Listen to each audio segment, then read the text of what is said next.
Es invierno. Londres, enero de 1547. El palacio de Whitehall está sumido en el silencio. No hay música, no hay banquetes. Solo pasillos fríos, lámparas de aceite temblando y el eco de pasos que se arrastran sobre el mármol. En lo más profundo del palacio, tras puertas custodiadas por guardias nerviosos, se encuentra la habitación más temida de Inglaterra, la del rey. Yaciendo en una cama de roble tallado con sábanas empapadas de sudor, sangre y pus, está el hombre que durante 3 décadas gobernó con puño de hierro, Enrique VIII. Pero este no es el Enrique de los retratos, no es el joven apuesto, atlético y carismático, no es el conquistador de mujeres ni el reformador que desafió al Papa.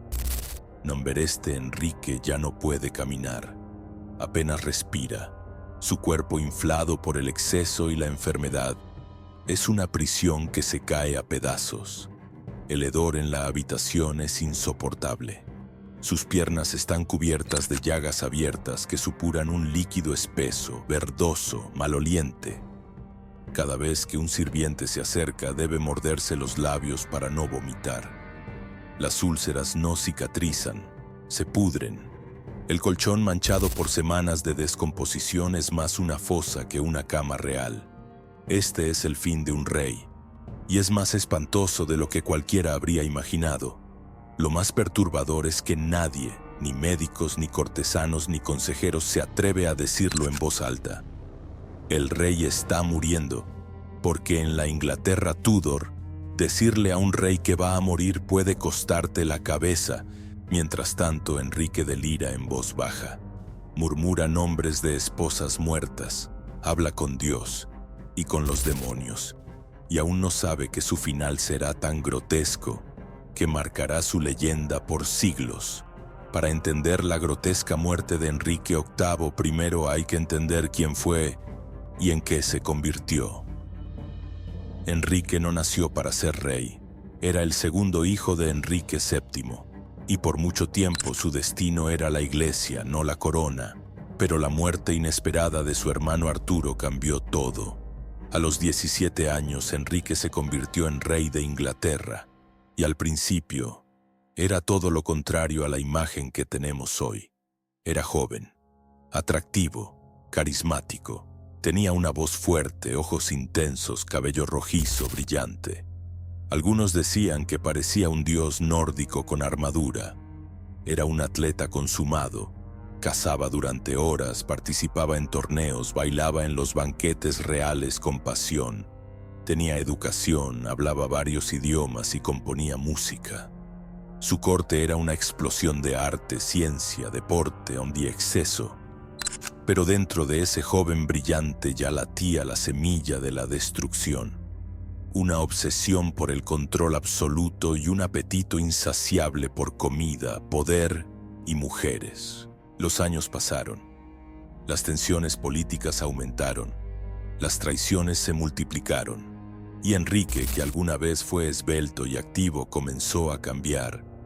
A medida que sus enemigos caían y sus esposas eran reemplazadas, su cuerpo también empezaba a traicionarlo. Los excesos en la mesa eran legendarios. Banquetes con 14 platos, vino a toda hora, carnes pesadas, postres de azúcar refinado. Y entonces ocurrió algo que marcaría un antes y un después. En 1536, Enrique sufrió un accidente brutal durante un torneo. Fue arrojado violentamente de su caballo y estuvo inconsciente durante 2 horas. Algunos creyeron que moriría, otros dicen que nunca volvió a ser el mismo. A raíz del accidente comenzó a sufrir de dolores crónicos, inflamación en las piernas y pérdida de movilidad. También aumentó la paranoia, la ira y la inestabilidad mental. Con los años su físico cambió radicalmente. De joven esbelto pasó a pesar más de 180 kilos. Su cintura alcanzó casi 140 centímetros. Sus rodillas no podían sostener su propio peso. Tenía que ser transportado en grúas especiales dentro del palacio. Pero el verdadero infierno comenzó con sus piernas. Las heridas se abrían una y otra vez, se infectaban, no cicatrizaban nunca. Los médicos las drenaban diariamente, sin anestesia, mientras él gritaba de dolor. El hedor en su habitación era tan penetrante que los visitantes entraban con pañuelos en la cara. Y aún así, seguía gobernando, seguía ordenando ejecuciones, seguía firmando leyes, porque aunque su cuerpo se caía a pedazos, su voluntad de poder seguía intacta. Pero el precio era visible. El hombre que había seducido a una nación ahora era una advertencia viviente sobre los excesos del poder. Si aún no te has suscrito, este es el momento. Aquí las historias no se cuentan, se reviven. Dale al botón y acompáñanos en el lado oscuro de la historia. A medida que los años pasaban, Enrique VIII ya no era un hombre, era un campo de batalla. Pero esta vez, la guerra no se libraba en campos abiertos ni en salas del trono. Se libraba dentro de su cuerpo.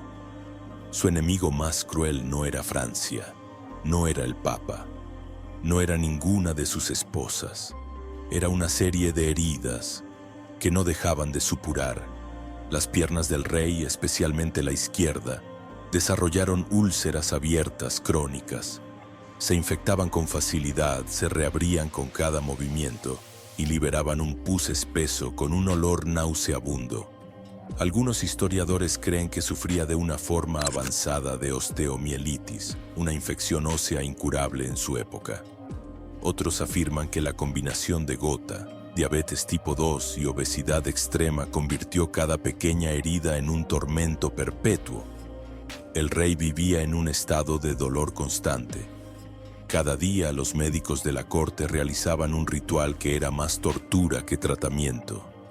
Debían abrir las llagas para drenar el pus acumulado, a veces con cuchillas, otras con varillas calientes. No había anestesia, solo gritos, paños ensangrentados y el rostro de un monarca que luchaba por no perder la conciencia. Las cataplasmas de hierbas y ungüentos rancios no hacían más que ocultar momentáneamente el hedor. A veces, el líquido salía con burbujas negras, con restos de piel en descomposición. Sus asistentes más cercanos comenzaban a evitar su habitación, no por falta de lealtad, sino por miedo. Un miedo visceral, físico, animal. El olor era insoportable. El hedor de carne viva podrida impregnaba las sábanas, las paredes, las cortinas, el aire.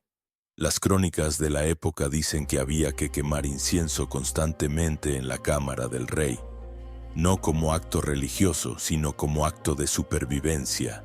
Algunos criados se desmayaban al entrar, otros simplemente vomitaban al abrir la puerta. Para ese entonces, Enrique ya no podía caminar.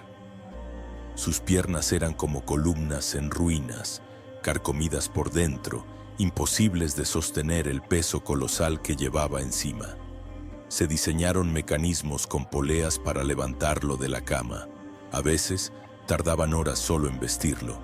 Cada movimiento era una agonía, cada intento por aparentar poder era un acto de teatro sangriento, y sin embargo, aún gobernaba, aún firmaba sentencias de muerte, aún exigía obediencia absoluta, porque aunque su carne se deshacía, su voluntad seguía viva y su orgullo intacto.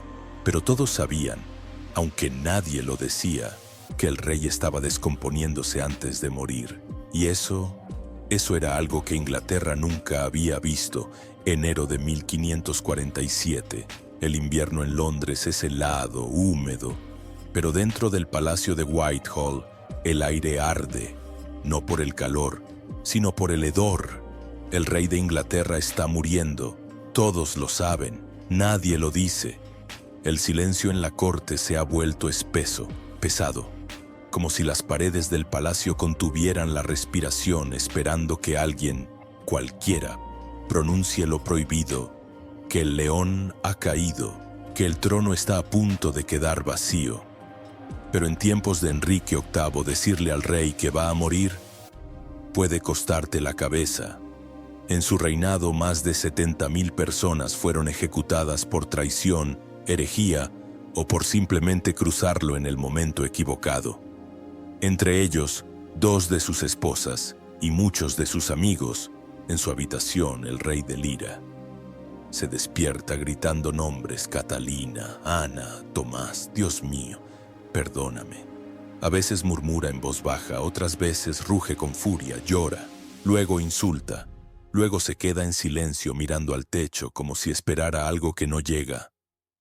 Sus piernas están negras, su rostro hinchado, apenas puede abrir los ojos, y aún así cuando sus consejeros le preguntan cómo se siente, él responde: no estoy muriendo, el rey no muere, la corte está paralizada, los médicos temerosos, los nobles en las sombras esperando que alguien cometa el error de decir la verdad primero. Finalmente, el deber recae en un solo hombre, Sir Anthony Denny, su capellán personal. Nadie más se atreve, nadie más se arriesga. Denny entra a la habitación del rey, se arrodilla junto a la cama y susurra: Su Majestad. ¿Quiere confesar sus pecados, prepararse para encontrarse con Dios? Se hace un silencio absoluto. Nadie respira. Enrique permanece inmóvil por un instante y luego responde con una voz ronca, rota, casi fantasmal: cuando llegue el momento lo haré. Aún no está aquí, pero el momento ya estaba allí, aferrado a cada aliento, a cada gota de sudor, a cada estertor agónico. Mientras Enrique se deshace en su cama, en los pasillos del palacio ya se preparan los juegos del poder. ¿Quién será el sucesor? ¿Qué pasará con el reino? Su hijo, Eduardo, tiene solo 9 años y su salud es frágil. Los consejeros se reúnen en secreto. Se hacen pactos, se trazan traiciones, porque cuando un monarca muere, nadie duerme tranquilo. Mientras tanto, el rey respira con dificultad. Su cuerpo se hincha, su piel se estira al límite. Los médicos no saben si calmarlo o simplemente esperar. La corte contiene el aliento, el país se detiene y la figura del hombre más temido de Inglaterra comienza a apagarse. Pero la muerte de Enrique VIII aún tiene una última escena, un final tan grotesco que ni los cronistas más fieles pudieron disfrazarlo. Una vez marcado como leproso, ya no eras un hombre, no eras esposo, ni padre, ni vecino. A los ojos del mundo, dejabas de existir, pero la sociedad no te dejaba morir entre los demás. Eso habría sido impuro. En cambio, te enviaban a otro lugar, a una ciudad silenciosa, a un limbo construido para los malditos, las leproserías. Las leproserías, también llamadas lazaretos o casas de San Lázaro, eran comunidades alejadas, cerradas, construidas para mantener a los leprosos fuera de la vista y del contacto humano. No eran hospitales, no eran cárceles, eran algo peor, zonas de olvido. En la Europa medieval hubo miles de leproserías. En Francia, más de 2000. En Inglaterra, unas 300. En algunos países había más leproserías que iglesias. Normalmente estaban construidas en las afueras de las ciudades, o cerca de cementerios, o en la ruta hacia ninguna parte. Allí se amontonaban los cuerpos y las almas de los expulsados. Para entrar a una leprosería primero había que morir simbólicamente. El sacerdote te daba la misa del fallecido, leías tus salmos, te cubrían de tierra y luego te entregaban una túnica, una capucha y una campana. Tu nueva identidad era impuro. Una vez dentro ya no salías. No volvías a ver a tu esposa. No volvías a tocar a tus hijos. Ni siquiera eras enterrado junto a ellos cuando morías. Algunas eran como pequeños pueblos. Tenían una iglesia en ruinas, chozas de barro, hornos comunitarios, huertos y patios donde los enfermos intentaban respirar dignidad entre el polvo. Otros eran solo paredes con celdas, más parecidas a prisiones sin barrotes, sin atención médica, sin comida asegurada. La mayoría sobrevivía de la caridad lanzada desde lejos. Comían lo que podían cultivar, Usaban trapos para cubrir las llagas, ataban las manos deformadas para trabajar. Y cuando uno moría, los demás cavaban su tumba, porque nadie venía a ayudar. En algunas regiones los leprosos tenían reglas internas, líderes propios, pequeñas asambleas, intentaban reconstruir la vida donde no quedaba vida, y en ese intento resistían. Muchos de estos lugares llevaban el nombre de San Lázaro, el personaje bíblico que resucita después de 4 días muerto.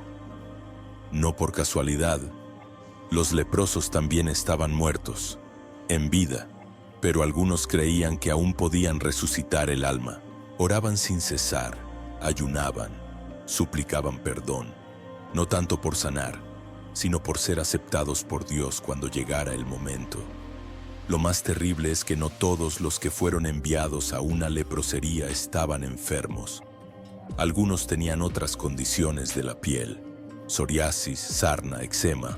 Otros eran simplemente molestos. Un rival político, una esposa escandalosa, un hijo ilegítimo.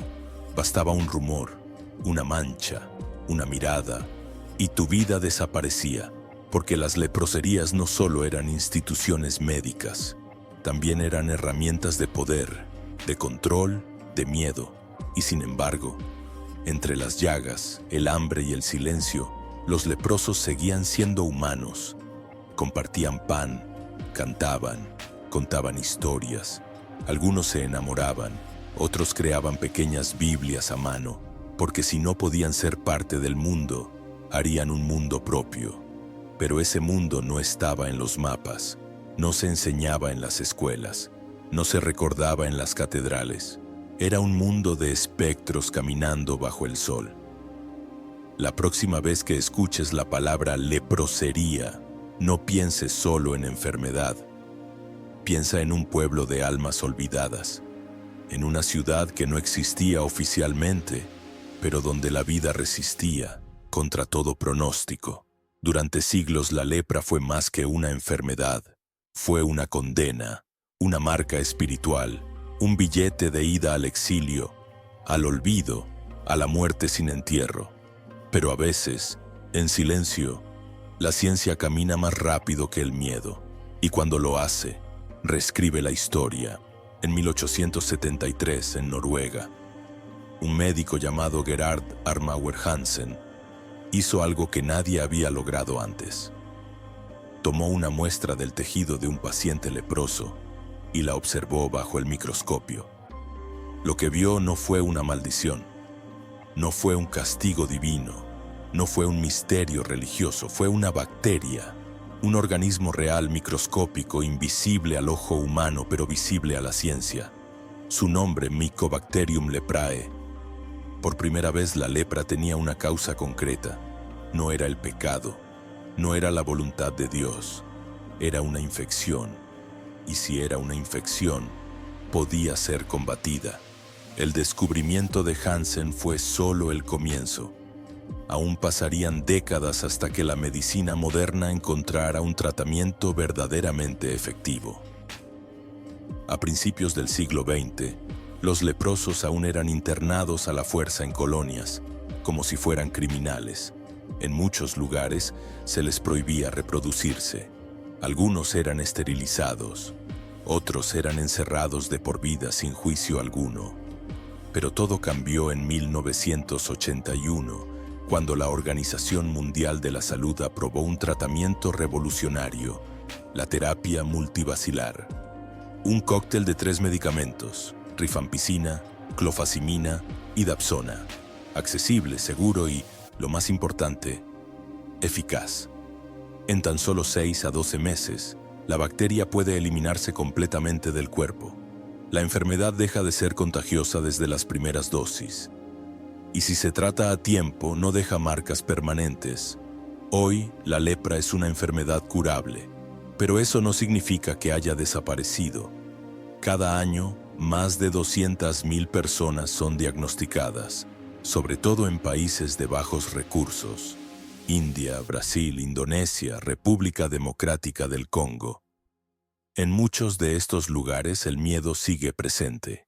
Hay personas que ocultan los síntomas, que se automarginan, que siguen creyendo que la lepra es sinónimo de castigo, de vergüenza. El mayor desafío ya no es médico, es social, porque mientras exista una sola persona que tema decir «tengo lepra», el estigma seguirá vivo. La ciencia ha ganado, pero la cultura aún necesita sanar. Afortunadamente existen hoy programas, clínicas comunitarias y fundaciones que trabajan no solo para curar el cuerpo, sino para reconstruir la dignidad, para devolverles a los pacientes lo que les fue arrebatado durante siglos, el derecho a mirar a los demás sin bajar la mirada. Hoy, un niño diagnosticado con lepra puede crecer sano, puede estudiar, trabajar, formar una familia, puede vivir sin campanas, sin túnicas, sin exilio, porque finalmente la enfermedad más temida de la historia tiene cura. Pero el verdadero fin del miedo llegará cuando dejemos de recordar al leproso como un monstruo y empecemos a recordarlo como lo que siempre fue, una persona. La lepra ya no es una condena, ya no es el fin, ya no necesita campanas, túnicas negras ni entierros simbólicos. Pero la pregunta es, ¿realmente hemos dejado atrás esa época? Hoy vivimos en un mundo con más ciencia, más conocimiento, más tecnología que nunca, y aún así, seguimos rechazando lo que no entendemos. Seguimos mirando con miedo a quien luce diferente. ¿Cuántas veces marginamos a alguien sin conocer su historia? ¿Cuántas personas viven hoy, en pleno siglo XXI, su propia versión de una leprosería? ¿Cuántos caminan entre nosotros cargando un estigma, una etiqueta, algo que no eligieron? ¿Cuántas veces por miedo elegimos alejarnos en lugar de acercarnos? Ahora te pregunto a ti que estás viendo esto. ¿Crees que la humanidad ha aprendido a ver primero al ser humano y luego a la enfermedad? ¿Tú qué habrías hecho si un ser querido hubiese sido diagnosticado con lepra en la Edad Media? ¿Cuál crees que es la lepra moderna, aquello que seguimos estigmatizando injustamente hoy? Te leo en los comentarios. Quiero saber qué piensas tú. Este canal es también para eso, para pensar, recordar y no repetir. Si esta historia te conmovió, si aprendiste algo nuevo, o si simplemente quieres seguir descubriendo el lado humano de la historia, te invito a suscribirte ahora mismo al canal. Aquí no solo contamos hechos, rescatamos memorias, damos voz a quienes el tiempo quiso silenciar. Gracias por ver hasta el final. Gracias por recordar con nosotros. Nos vemos en la próxima historia.